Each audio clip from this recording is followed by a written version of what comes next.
Fadnavis pattern, जुन्यांना स्थान नाही, नव्यांना भीती नाही. सोलापूर जिल्ह्याच्या राजकारणाचा विचार करता आता हळूहळू जुन्या चेहऱ्यांचा एक्झिट मोड आणि नव्या चेहऱ्यांना तेही फडणवीस भक्तांचा एंट्री मोड सुरू असल्याचे दिसत आहे.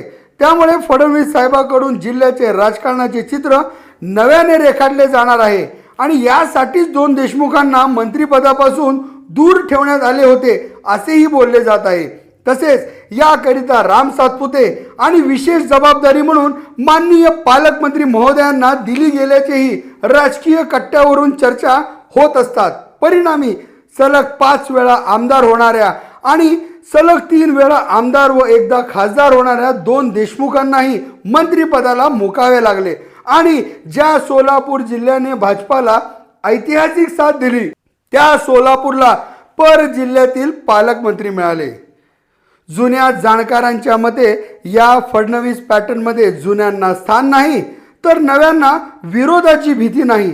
म्हणूनच परिचारक असोत मोहिते पाटील, 2 देशमुख यांच्यापेक्षा 2 दादा सातपुते, समाधान आवताडे हे फडणवीसांच्या गुडबुक्समधील नेते हे चर्चेत असतात आणि यांच्याकडेच भविष्यातील भाजपाचे नेतृत्व सोपविण्याच्या हालचाली करण्यात येत आहेत. तर या नव्यांच्या यादीत रणजित सिंह शिंदे यांनी स्थान पटकावले आहे, तर दिलीप मानेंची एंट्री याकरिताच करण्यात येणार होती असेही बोलले जात आहे.